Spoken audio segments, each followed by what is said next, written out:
Hola José, hola Belén, ¿cómo están? Muy Muy bien, ansiosos bien. por escucharte. Preparadísimos para esta clase.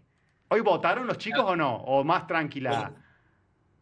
bueno, no, acá en la ciudad de Buenos Aires, así como el 25 de mayo está diluviando, Ajá. así que estamos acá bastante tranquilos bajo la lluvia de mayo. Ah, perfecto. Hasta Buenísimo. poético vino, me encanta. Sí, usando los paraguas también que decoraron la plaza en esta jornada. Genial porque Sí, que en realidad ahí ya arranca la primera polémica sobre mayo es que después el cuentito es siempre bueno con los paraguas, pero Ajá. sí, después cuando uno empieza a ver, en realidad paraguas para esa época, más allá Toma. que alguno de contrabando que se puede haber traído de Inglaterra, no era una cuestión de claro. la moda de la época. Así Mirá, que es Mirá, mucho paraguas cierto. no había.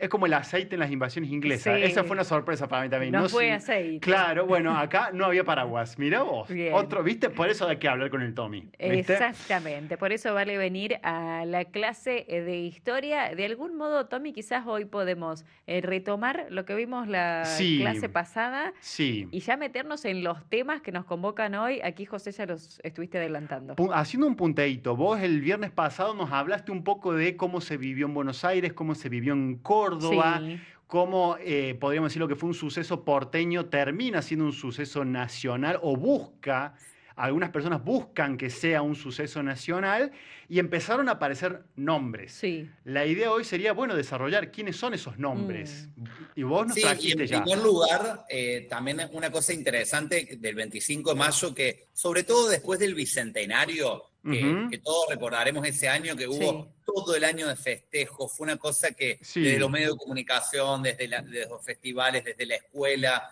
como que se volvió a retomar ese sentimiento por el Ujú. 25 de mayo.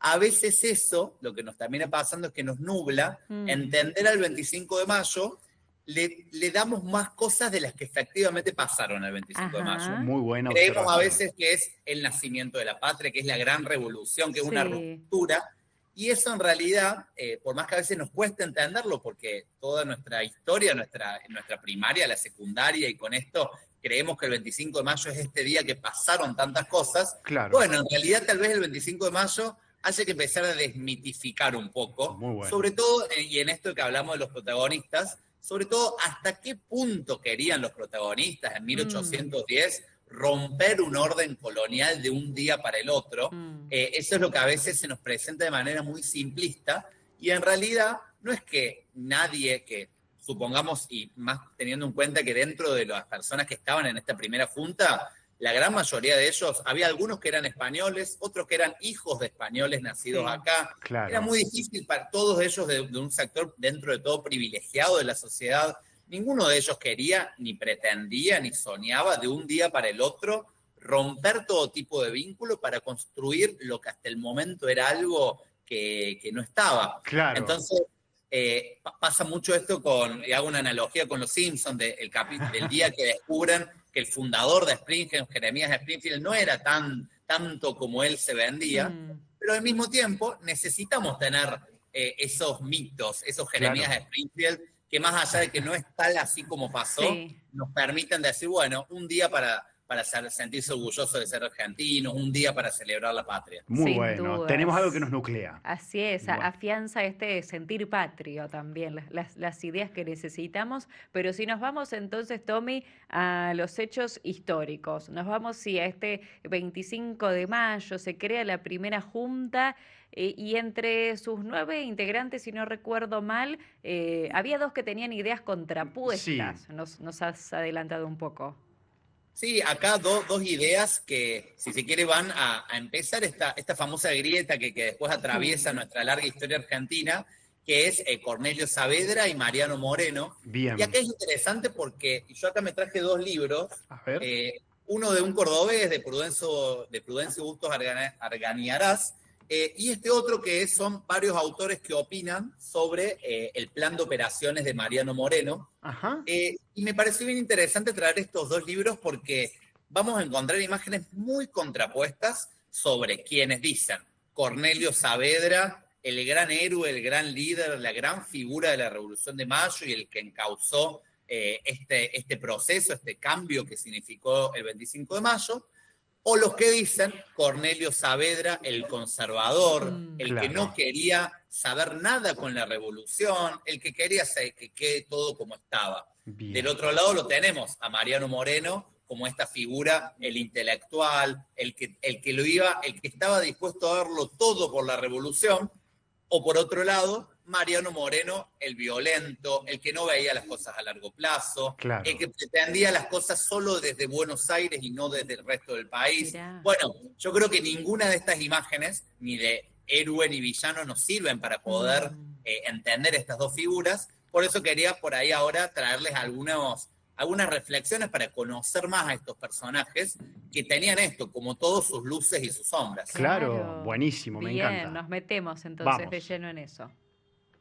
Bueno, arranquemos con Cornelio Saavedra. Dale. Sí. Saavedra, primero que nada, lo interesante de él es que no era una persona que él haya nacido en la ciudad autónoma de Buenos Aires. Él no era un porteño de ley, un porteño de nacimiento, sino que él nace en la zona del Alto Perú y después, sí, de muy joven ya va a vivir a Buenos Aires y va a dedicarse sobre todo a la actividad militar. Ujú. Y en esa actividad militar, sobre todo, tiene mucho contacto con las milicias urbanas, que eran los grupos más bajos de la sociedad. Hijos de esclavos que habían empezado a tener su libertad, estas primeras milicias que empezaron a representar, si se quiere, un primer intento de organización de estas plebes urbanas, de estas personas que vivían en las ciudades. Bien. De ahí que Saavedra tenía una visión, muy cercana al sentir de las personas. Bien. Ahora bien, sobre Saavedra, les voy a leer un pequeño texto que lo escribe ni más ni menos que la persona que tenemos hoy en el billete de 20.000 pesos, Juan Bautista Alberdi. A ver, dale. Bien. Alberdi dice sobre Saavedra: ¿qué quería Saavedra? Que el gobierno argentino fuera la obra de todas las provincias de la nación. A eso llama Mitre, Bartolomé Mitre, conservador. Básicamente nos empieza en esta frase que dice, que nos dice Alberdi, dice, bueno, ya algunos ya lo empiezan a poner el tinte de conservador, eso de pensarlo a Saavedra como conservador, eso ya viene desde la época de Bartolomé Mitre, que tenía una postura mucho más unitaria, una postura más desde Buenos Aires, y como Saavedra tenía este tinte de poder pensar un proyecto que tenía que incluir a las provincias, ya desde las épocas de Mitre se nos dice el Saavedra conservador, el Saavedra que quería retrasar la revolución, el que no quería que la revolución fuera rápida y guiada desde Buenos Aires, sino que chamullaba con esto de que las provincias tenían que tener su opinión. Claro. Bueno, acá ya nos dice algo de que en realidad lo que algunos dicen que es algo conservador, en realidad tiene que ver con una visión más federal, más de integrar al resto de las provincias. Bien. O sea, la primera desmitificación de Saavedra la podemos encontrar en Alberdi. No tenemos que ir a un apologista de Saavedra, sino que ya en Alberdi tenemos una persona que nos pone un paño de luz, digamos, sobre la figura de Cornelio. Exactamente. Muy interesante.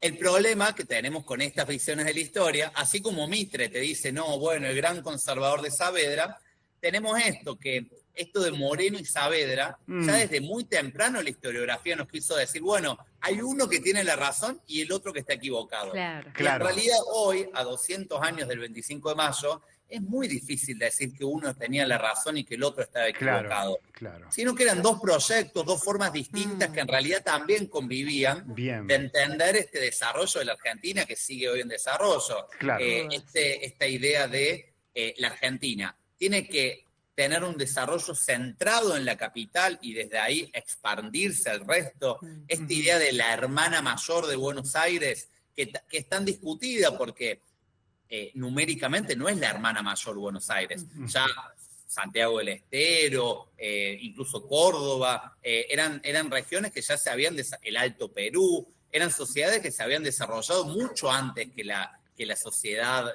rioplatense, porteña. ¿Por qué Buenos Aires como la hermana mayor? Bueno, esa es la tensión que va a acompañar un poco este debate de Moreno y Saavedra. Bien. ¿Y cómo podemos describir entonces al otro protagonista, a Mariano Moreno? Bueno, les describo lo que decía, así como empezaba con una cuestión elogiosa Alberdi. Sí.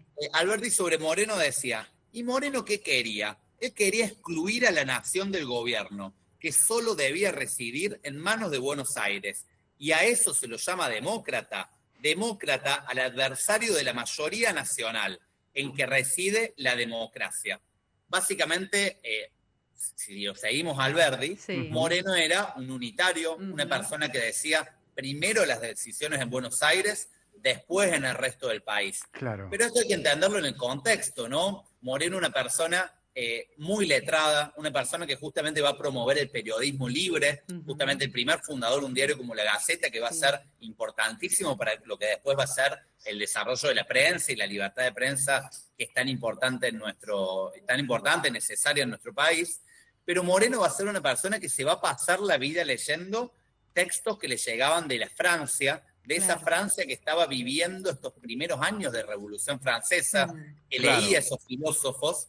Y bueno, esas ideas ilustradas, Moreno las va a intentar trasladar a lo que es la realidad argentina. Claro. Y entonces, toda esta revolución esta revolución francesa, que tenía como ideas la libertad, la fraternidad, la igualdad, pero como prácticas políticas, que rueden las cabezas, bueno, va a ser ese el clima de época que Moreno va a adaptar. Y acá sí, las personas que lo defienden más a Moreno, bueno, ellos dicen que hace una adaptación muy interesante, que no fue un copy-paste de lo que venía de Europa. Claro. Que él efectivamente, cuando él decía que Buenos Aires tenía que guiar la revolución, era porque efectivamente había un plan, justamente este famoso plan de operaciones de Mariano Moreno, que algunos dicen que lo escribió él, otros dicen que no, pero no importa eso, lo que importa es que efectivamente en Moreno vemos un hombre de ideas. Claro, claro. Muy, muy buena la diferencia, sobre todo la desmitificación. Eso me parece que es central. No es un Boca River, me gusta Moreno, no me gusta Saavedra, sino son dos personajes históricos, ambos con sus matices. Y ambos estuvieron en esa primera junta. Tal cual, tal cual. Queríamos preguntarle también, Tomás, bueno, podríamos decir, en este escenario, nos has tirado vos en el temario que nos has preparado, la iglesia. La iglesia, y tenemos ahí, cuando decimos iglesia, lo decimos en sentido amplio, las figuras de la iglesia y también las órdenes, ¿no? Dijimos jesuitas, franciscanos, las órdenes de la iglesia y la institución eclesiástica en sí. ¿Cómo se acomodó? ¿Cómo se acomodó? No está bien dicho. ¿Cómo se posicionó en este escenario? Bien, en primer lugar, hay que reconocer esto, que dentro de la primera junta teníamos también un representante de la Iglesia Católica ahí, y que acá también va a diferir. Esperen que sonó el timbre. Cierto que tenés que... De una, cierto. Llegó la hora del timbre, estamos en un aula. Hermanos radiomarianos, así que damos tiempo a que el aula se desocupe, porque para quienes lo siguen por la radio, les contamos que Tomás está realmente... Está en el aula. En el aula. Tenemos el regalo de ver el pizarrón de fondo, con lo que quedó escrito de la clase anterior. Aprovechamos para chusmear un ratito. Y a esta hora suena el timbre. Salen los chicos. Salen los estudiantes. Imaginamos el barullo, el ruido que eso genera también, así que le damos el momentito también a Tomás para que se pueda ordenar nuevamente en el aula. Por eso cuando decimos hoy es viernes, hoy vamos al aula, no es una metáfora. Estamos literalmente adentro de un aula del Instituto Orsino en Caballito. Ahora sonó el timbre en el aula de Tomás y mientras se va vaciando el aula, nosotros, bueno, hacemos una pausita así entre nosotros hasta que él esté listo de vuelta. Y ya podemos ir masticando un poquito lo que Tomás nos fue compartiendo, ¿no? La historia, está bueno hacer este ejercicio de no verla como un me gusta Moreno, no me gusta Saavedra. Sí, ¿no? Las oposiciones, el blanco negro. Tal cual. Si no, ya con 200 años de distancia ya podemos estar en condiciones de... hay material escrito, nos trajo a Alberdi como fuente, ¿no? Ir viendo. Y ahora que ya nos están avisando que el aula está lista, buenísimo. Belén y yo nos tenemos que quedar porque no terminamos de copiar. Entonces, bueno, le preguntamos a Tomás cuál fue el papel de la iglesia en este escenario. Bien, acá voy a mezclar dos cosas. Voy a hablar del papel de la Iglesia Católica, pero sobre todo voy a hablar del papel que tenían figuras de la Iglesia Sí, que operaban en otras instituciones. bien, Una institución es mi muy querida Universidad Nacional de Córdoba, por ejemplo. Sí. bien. Una universidad que fue fundada 200 años antes que empiece la Revolución de Mayo. Y esto es bien importante porque a veces hablamos de Mayo como el inicio de la patria, y en realidad para nosotros los cordobeses, bueno, Mayo pasó, imagínense, ya había cuántos egresados había de la Universidad Nacional de Córdoba que se había fundado 200 años antes Claro. para cuando llegó la Revolución de Mayo. Y en esa universidad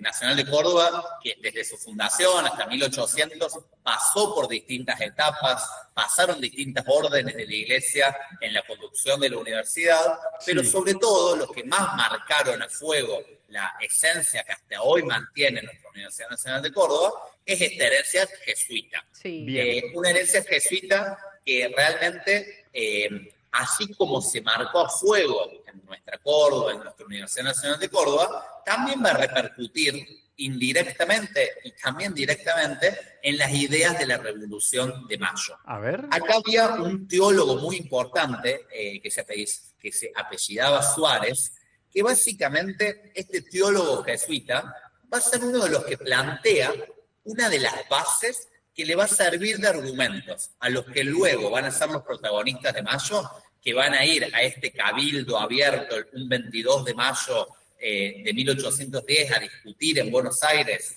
sobre qué hacemos, el rey está preso, no tenemos una autoridad a quien seguir, se disolvió en Sevilla esta junta a la que teníamos que nosotros seguir y se nos presenta que desde España tenemos que seguir a otra institución de gobierno. ¿Qué hacemos entonces? Bueno, frente a ese escenario, muchos de los protagonistas de la Revolución de Mayo, entre ellos lo tenemos, por ejemplo, a Castelli o a Juan José Paso, que no eran cordobeses, pero que estudiaron en la Universidad Nacional de Córdoba, Bien. y en esta Universidad Nacional de Córdoba aprendieron sobre estas ideas de Suárez. Y básicamente, ¿qué decía este teólogo? Era uno de los que plantearon lo que se conoce, y esto, perdón por lo técnico, pero se le conoce como el principio de retroversión de la soberanía. A Mirá. ver. Y lo digo más fácil. Sí. Básicamente lo que decía es, hay un orden que respetar, hay un poder que sí, que nos viene de Dios y que Dios nos lo da al pueblo, y que el intermediario del poder que Dios le da al pueblo son las autoridades. Ujú. Lo que decía este teólogo es, ¿pero qué pasa cuando esa autoridad no está? En este caso, el rey está preso. Claro. No está esta autoridad. ¿Cuál es el intermediario del poder que nos da Dios y el pueblo? Bueno, lo que decía Suárez, y esto después también va a estar muy vinculado con las ideas de la Revolución Francesa y algunas ideas del liberalismo, y esto está bueno para desmitificar también que no siempre porque lo dice la Iglesia es algo conservador, que no tiene nada que ver con las ideas de la libertad, sino que en este caso muchas ideas del liberalismo, de estas ideas francesas, tenían mucho que ver e iban de la mano con este pensamiento de este jesuita, que lo que decía es, el rey no está. Entonces, ¿qué significa eso? ¿Que ahora nunca más tiene que haber un orden, que no tiene que haber un rey? No, no significaba eso. Lo que decían es, el rey no está, necesitamos ahora generar otra forma de gobierno, y ahí el poder vuelve al pueblo, y es el pueblo quien tiene que elegir a su gobierno. Bien. Esa básicamente es la idea jesuita. Y, a ver, entonces, esa idea, ese concepto de jesuita, dijiste Suárez. Sí. Podemos decir, vamos a decirle la doctrina Suárez. Se Sí. enseñaba en la Universidad Nacional de Córdoba, y en la Universidad Nacional de Córdoba estudiaron, mencionaste a Castelli Castelli, por ejemplo, a Castelli Paso, Sí. que fueron parte de la Junta, o sea, que tuvieron voz a la hora de decidir qué hacer. Ujú. exacto, y por ejemplo Castelli lo que planteaba es, bueno, hay que destituir al virrey, pero no destituir al virrey y que eso signifique el fin de que nosotros sigamos teniendo el lazo con España, sino destituyamos al virrey, pero llamemos a una junta de gobierno local que no va a decir, a partir de ahora no tenemos nada que ver con España, Bien. sino lo que va a decir es, bueno, tenemos nosotros los nativos de acá, estos criollos, estos españoles que nacieron acá, o esta hermosa sociedad que se fue generando, a diferencia de las sociedades anglosajonas que fueron de un lado los colonizadores, de otro lado los pueblos originarios. Nuestra sociedad colonial fue una sociedad que rápidamente se mestizó. Entonces, era muy difícil ir a la Buenos Aires del 1800 y decir, no, este es español de pura cepa, este es criollo de pura cepa, sino que rápidamente fueron surgiendo este mestizaje que le dio a nuestras sociedades latinoamericanas esa diversidad tan linda que nos caracteriza. Tal cual. Bien. Esa mirada de la iglesia en ese momento, con una fuente impronta también de los jesuitas, como nos marcaste, Tomás, ¿llevó a que aparezca después también por allí el nombre de Deán Funes, por ejemplo? Exactamente. Bien. Y acaso de Deán Funes es para los cordobeses que más allá de que los que pasamos por el centro y pasamos ahí por la calle Deán Funes, realmente no lo estudiamos mucho. En las escuelas se enseña muy poco sobre el Deán Funes y es una figura muy importante para la historia cordobesa, la historia del Deán Gregorio Funes, porque él, justamente, al igual que estos como Castelli o como Juan José Paso, que estudiaron en la universidad, que estudiaron, en el caso de Paso, Derecho en la universidad, que se formó en esta doctrina de los jesuitas, el Deán Funes tenía una visión que, como les contaba por ahí la semana pasada, él no se opuso a la Revolución de Mayo en un primer momento. Él celebró, basándose en estas ideas, que mientras el rey estuviera preso, había que llamar una junta de gobierno propia, claro, había que empezar a tener un gobierno. Es más, cuentan algunas fuentes que este Deán Funes es bien interesante cómo él le acerca al mismo Mariano Moreno, le acerca ideas y le acerca más que ideas, le acerca textos que él mismo había traducido sobre algunos revolucionarios franceses, algunos textos de filosofía. Es como una persona que estaba muy metido desde lo intelectual, pero también, y esta es la gran obra de Deán Funes, no solamente se quedaba en lo intelectual, sino que también llevaba a Córdoba a discutir en el plano político. Él lo que le va a plantear a los revolucionarios de Mayo es, no puede quedarse la Revolución de Mayo solo en Buenos Aires, porque si no lo que terminaría pasando es que Buenos Aires va a imponerse sobre el resto del país, sobre el resto de las provincias, y eso no es el verdadero espíritu que tiene que tener esta revolución, decía el Deán Funes. Claro. Por eso uno de los principales impulsores, y en esto Saavedra compartió, tenía algunas visiones más parecidas, en que la única Revolución de Mayo que iba a poder triunfar es la revolución que llamara a las provincias. Claro. Es por eso que justamente en 1811, a un año de la primera Junta de Gobierno, se convoca esta Junta Grande, que por ahí se acordarán que en el primario, en los manuales, nos mostraban cómo de repente de tener estos vocales que eran de 10, 12, pasamos a esta Junta Grande, que teníamos un montón de representantes de todas las provincias que en ese momento integraban nuestro país. Bueno, va a ser el Deán Funes uno de los impulsores de esa idea. Bien. Y claramente estamos viendo, con el desarrollo de, si bien el fenómeno se dio en Buenos Aires, cómo Córdoba tuvo muchísima influencia en la Revolución de Mayo, sea por la opinión del Deán Funes o por la formación de los miembros de la Junta que salieron de la Universidad Nacional de Córdoba, o por la cosmovisión jesuita de los procesos políticos. O sea, podríamos decir que la impronta cordobesa estuvo muy presente en la Revolución de Mayo, en el pensamiento, en la doctrina, en la posición de los vocales. Y acá hay una cosa interesante que es justamente en esta Junta Grande, que acá, de nuevo, para desmitificar lo que era, lo que fue la Revolución de Mayo. La Junta Grande se llamaba Junta Grande Conservadora de la Soberanía del Rey. Dicho de otra manera, para 1811, no es que la Junta estaba discutiendo, bueno, ya está, vamos a cortar el lazo, vamos a independizarnos, a partir de ahora ya somos un país independiente. Esa discusión va a ser posterior, y gran parte de esa discusión también se debe a muchos errores que tuvo la monarquía española para con sus colonias, y por el complejo contexto que estaba viviendo Europa con el avance de Napoleón, y cómo se estaban articulando las cosas allá, que fue justamente eso lo que nos permitió más adelante poder tener estas discusiones más serias sobre cómo va a ser nuestro proceso independentista, que tantos años duraron, sobre todo esta discusión de qué tipo de gobierno nos íbamos a dar. Pero sobre esta Junta Grande es interesante porque en ese momento la Junta Grande decía, bueno, vamos a conservar la soberanía del rey, pero eso no implicaba hacerle caso a lo que decía España, porque el rey seguía preso. Entonces, básicamente, mientras el rey estuviera preso, era el momento de aprovechar para poder fortalecer las instituciones, fortalecer la participación ciudadana. Y en esto de la participación ciudadana, el Dian Funes hizo, en 1811, propuso una idea muy innovadora, que era, tiene que estar la Junta Central en Buenos Aires, pero tiene que haber juntas en cada una de las provincias, para promover que de a poco en las provincias haya espacios de toma de decisiones que surjan de los mismos lugares. Entonces, es arriesgado decirlo, pero es el Dian Funes uno de los primeros propulsores de la idea federal, de esta idea de las autonomías provinciales, y realmente ese aporte es muy importante para la historia nacional. Bien, entonces,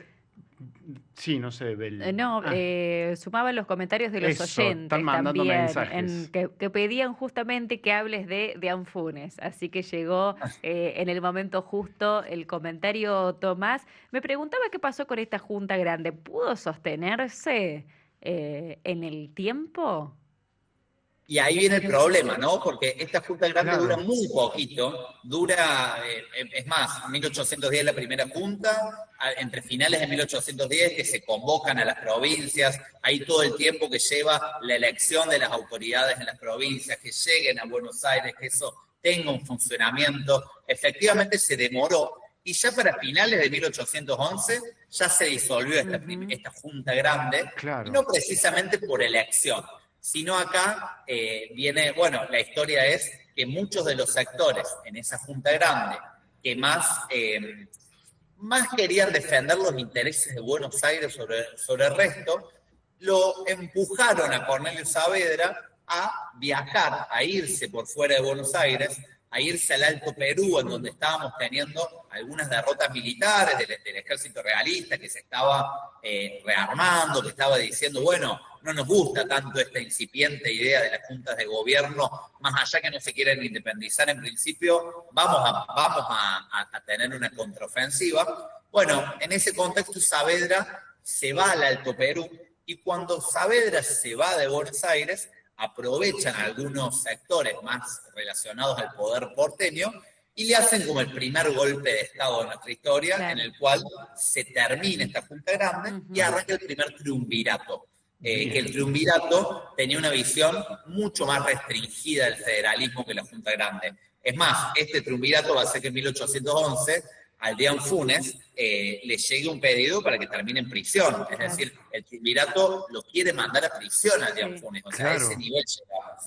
Muy interesante, y me parece que es un punto espectacular para continuar Sí. el próximo encuentro. Pero antes de finalizar y de agradecerte, Tomás, están buenas estas descripciones para que veamos, porque por ahí pensamos la historia argentina muy lejos, y Sí. como empezaste vos diciendo, la tenemos mitificada porque es muy importante, pero son discusiones políticas e internas políticas como las que podemos ver hoy cuando Sin prendemos la dudas. tele, ¿no? Si nos vamos al contexto, logramos comprenderlo en Claro, mayor medida. tal cual, por ahí No, y nosotros... una última cosa ahí es el papel que, por ejemplo, y esto es otro parteaguas del debate entre los historiadores, A ver. tiene que ver con el papel de Inglaterra. Ajá. Y acá Ah. tenemos algunos que dicen, bueno, no, Mariano Moreno era un fiel defensor de los intereses de Inglaterra y en realidad toda su idea tenía que ver con esa defensa. Yo, de nuevo, yo no opino eso, yo no creo que haya sido tan blanco-negro, Claro. pero lo que sí se sabe de Mariano Moreno es